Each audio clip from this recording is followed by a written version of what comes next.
হ্যাঁ, পড়বে। মনে তো পড়েই, কারণ হচ্ছে গিয়া অনলাইনের যুগ। ও অনলাইনে থাকে, আমিও অনলাইনে থাকি, পুরনো ভিডিও মাঝে সামনে আসে, তখন নিজের কাছে খারাপ লাগে। কারণ নতুন ভিডিও দেখলে আমার কোনো ই লাগে না, কিন্তু পুরনো যে আমার স্মৃতিগুলো, যে ভিডিওগুলো যেটা আমি করে দিছি বা দুজনে একসাথে করছি, ওই ভিডিও তো সামনে আসে, তখন নিজের কাছে খারাপ লাগে যে আসলে কোথায় ছিলাম আর কোথায় এখন। একটা মেয়ের কোটি টাকার প্রয়োজন নাই, থাকার মতো একটা জায়গা হইলেই, ভালো ভালো মানের একটা থাকার জায়গা হইলে, দেন মনে করেন কিছু টাকা হইলে এনাফ। এখন এটা হয়েছে গিয়া মিডিয়ার মানুষ হয়েছে গিয়া, আমি মিডিয়ার মানুষ না, আমি বলবো মিডিয়ার মানুষ তো ভালো, কিন্তু মিডিয়ার মানুষের এই এই কিছু আছে না, আড়ালে কিছু শয়তান থাকে।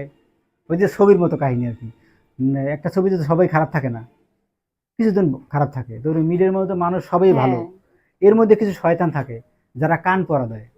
মনে করেন আপনার একটা মিডিয়ায় যখন ও যখন আসবে মিডিয়ায়, তখন ও কিন্তু ও যদি কয় যে না আমি মিডিয়ায় কাজ করব, আমার মিডিয়ায় কাজ করব, তাহলে আমার কি করতে হবে? দেন হয়েছে গিয়া ওর অনেক কথা শুনতে হবে। যেমন ও মনে করেন ওর প্রস্তাব দিবে যে তুমি মিডিয়ায় কাজ করতে হলে তোমাকে এই করতে হবে, গিভ ইন্টেক করতে হবে, হ্যান করতে ত্যান করতে হবে। এখন মনে করেন ও কই না আমি এটা ছাড়া এটা দিয়ে করব না, হইলে করবো, না করে নাই।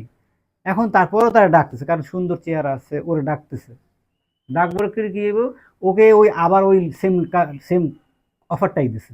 এরকম প্রতিনিয়ত যাইতে যেতে অফার শুনতে শুনতে শুনতে মানুষের কান পাড়া নীতি নীতি নীতি নীতি মানুষ একসময় চেঞ্জ হয়ে যায়, বা লুচির মানুষ বলে যে না তুমি আমার সাথে এই তুমি মিডিয়া জগৎ, এই তুমি তোমার হাজবেন্ড দিয়ে কি হবে, বা তোমার কেরিয়ার করতে হবে, এরকম বিভিন্ন ধরনের কান পড়া দিয়ে মানুষ মানুষের মাথা নষ্ট করে দেয়, বুঝছেন? এই সমাজে এটা করতেছে এখন। আমি আসলে, ও যদি মনে করেন পরিমণির পর্যায়ে চলে যায়, আমার তাতে আপত্তি নেই। কারণ কি, আমার টাকা পয়সার উপর কোনো লোভ নেই।